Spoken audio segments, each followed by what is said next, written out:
কৃষি পণ্যের মধ্যে মরিচ একটা উল্লেখযোগ্য ফসল। আমাদের মানিকগঞ্জ বর্তমানে কিন্তু মরিচে খুবই সমৃদ্ধ একটা এলাকা।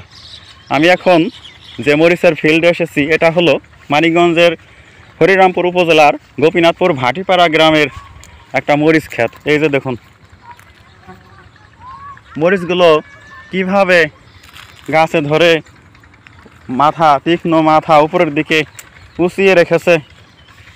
একেবারে সবুজ বর্ণের মরিচ, পাকা মরিচ দেখতেই পাচ্ছি না, মানে মরিচ পেকে যাওয়ার আগেই কিন্তু সংগ্রহ করা হয়।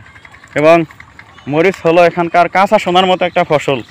একসময় আমাদের এই মানিকগঞ্জের এই এলাকা কিন্তু পেঁয়াজের জন্য খুবই বিখ্যাত ছিল। এই যে আমাদের সাথে আসা আমাদের সঙ্গী সেই বিড়ালটা, ও কিন্তু আমাদের সঙ্গ ছাড়বেই না আজকে, আমাদের হাঁটায় অবিঘ্ন ঘটাচ্ছে।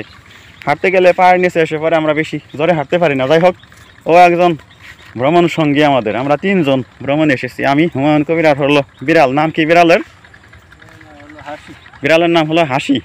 হাসিকে ভালোবাসি আমরা, তার কারণ হাসি আমাদের পিছু কিন্তু ছাড়বেই না। এই যে ঘাস, এই ঘাসগুলো এখানকার যে রাখি গরু কুরবানির আগে বাজারে বিক্রি করার জন্য যে গরুগুলো পালন করা হয়, সেই গরুর খাবার ঘাস। ওই যে পাশে ঘাসের ক্ষেত, ওই যে পাশে ভুট্টা, ফসল সমৃদ্ধ এলাকা। আর আমার এই বাংলার সমৃদ্ধ একটা এলাকা এটা। ওই যেদিকে নিবিড় ধান ক্ষেত, কী পরিমাণ শত শত মন ধান এখান থেকে উৎপাদন করা হয়।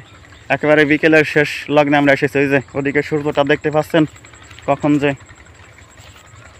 দিগন্তের শেষ সীমায় ডুব দিবে তা বলা মুশকিল। তো আমরা এই মানিকগঞ্জের মরিচ সারা বাংলাদেশের বিভিন্ন জায়গায় সরবরাহ করা হয়। এখানকার মরিচ গুণমানে অনেক ভালো। তো ভিউয়ার্স, আপনাদেরকে ধন্যবাদ আমাদের সঙ্গে থাকার জন্য। আমার এই ইউটিউব চ্যানেল আপনারা সাবস্ক্রাইব করে রাখুন, যাতে আপনারা ভবিষ্যতে নতুন নতুন তথ্যমূলক আপডেটেড ভিডিও পেতে পারেন। ধন্যবাদ সবাইকে।